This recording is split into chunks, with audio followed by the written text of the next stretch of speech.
Bonjour à tous. Aujourd'hui, on va décortiquer une évolution assez fascinante dans le monde de l'IA. Imaginez un modèle capable de choisir. Soit il répond du tac au tac, un peu par instinct, soit il prend le temps de réfléchir, de poser les choses étape par étape pour un problème plus coriace. C'est vraiment cette dualité entre pensée et non-pensée qui est en train de redéfinir ce que les IA peuvent faire. La question peut paraître toute simple, mais en fait, la réponse est devenue super complexe. Pendant très longtemps, les IA, c'était la course à la vitesse. Il fallait une réponse instantanée. Mais voilà, est-ce que rapidité rime toujours avec justesse? Eh bien, on va voir que, un peu comme pour nous, prendre son temps, ça peut absolument tout changer. Et pour bien comprendre ce qui se passe avec l'IA, le parallèle avec notre propre cerveau il est parfait. Pensez-y. Il y a la réponse qui fuse, instinctive, sans réfléchir. Et puis il y a ce moment où on se dit « Attends, je me pose », on décompose le problème, on y va pas à pas. C'est précisément cette dynamique qui débarque aujourd'hui dans l'intelligence artificielle. Alors voilà, les deux vitesses de l'IA, instinct contre délibération. Ce n'est plus juste une jolie métaphore pour parler des humains, non. C'est devenu une vraie caractéristique technique, bien concrète, des modèles de langage les plus pointus. Pendant longtemps, le fonctionnement était assez simple. Une question en entrée, une réponse en sortie. Un peu comme une boîte noire. C'était super pour des faits bruts. Mais dès qu'un problème demandait un peu de logique, plusieurs étapes, cette approche montrait très vite ses limites. Et ça menait bien souvent à des erreurs. Du coup, la question c'est comment on fait pour forcer une IA à réfléchir. La toute première percée, elle vient d'une technique qu'on appelle la chain of thought, ou chaîne de pensée. L'idée, elle est simple, mais elle est redoutable. Au lieu de juste demander la réponse finale, on dit au modèle « Ok, avant de me donner la solution, montre-moi ton raisonnement étape par étape. » Alors la chaîne de pensée, comment ça se passe en pratique? C'est là qu'on quitte un peu la théorie pour voir des résultats bien concrets et franchement assez surprenants. Prenons un exemple typique, tout droit sorti des tests de performance. Ce n'est pas de la haute voltige mathématique, mais il y a plusieurs petites infos à bien mettre dans le bon ordre. C'est le piège parfait pour une IA qui répondrait trop vite sans réfléchir. Et là, voilà la réponse instinctive. Le modèle, qu'est-ce qu'il fait? Il prend un raccourci. Il voit les chiffres 60 et 20, hop, il fait une soustraction. C'est rapide, c'est direct, mais c'est complètement à côté de la plaque. Pourquoi? Parce qu'il a zappé une info cruciale. Le deuxième arrêt, il est à 15 miles de la fin du trajet. Ok, maintenant, activons la chaîne de pensée et regardez la différence. Le modèle décompose tout. Premièrement, le trajet total fait 60 miles. L'arrêt 1 est à 20 miles.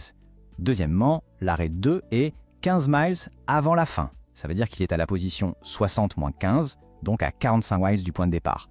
Troisième étape, la conclusion. La distance entre le premier et le deuxième arrêt, c'est donc 45 moins 20, ce qui nous donne 25 miles. La bonne réponse.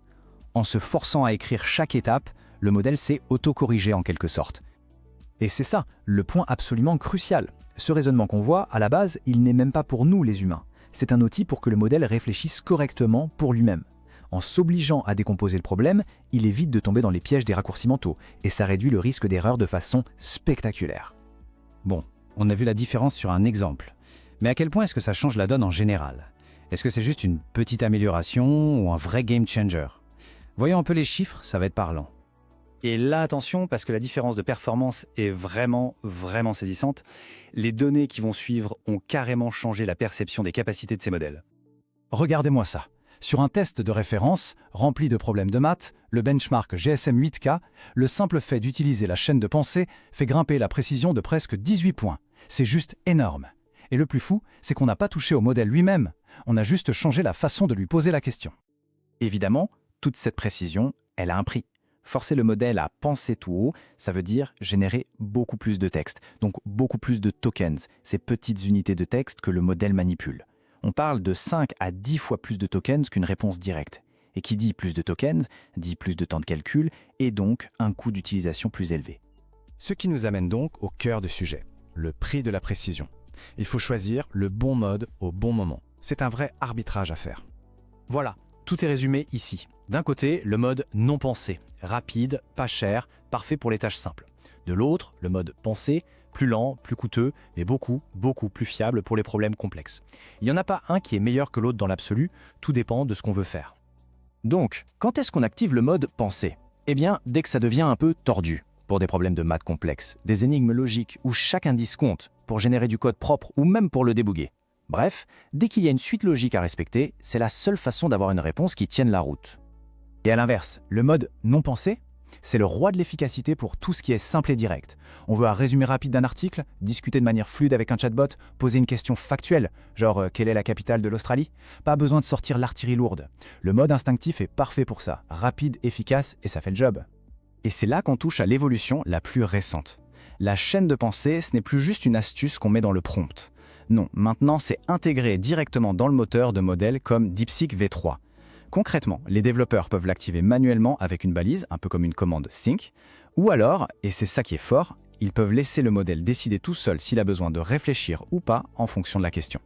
On est vraiment face à un saut conceptuel. On n'a plus affaire à une machine qui suit bêtement une seule et même routine. On a un système qui peut adapter sa stratégie pour résoudre un problème. C'est une étape clé vers une intelligence artificielle qui est à la fois plus flexible et bien sûr plus performante.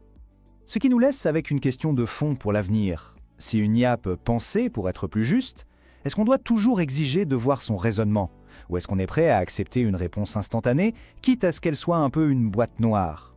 C'est tout l'enjeu du futur, un arbitrage constant entre l'efficacité pure et le besoin d'une IA transparente en qui on peut avoir confiance. Merci d'avoir suivi cette explication.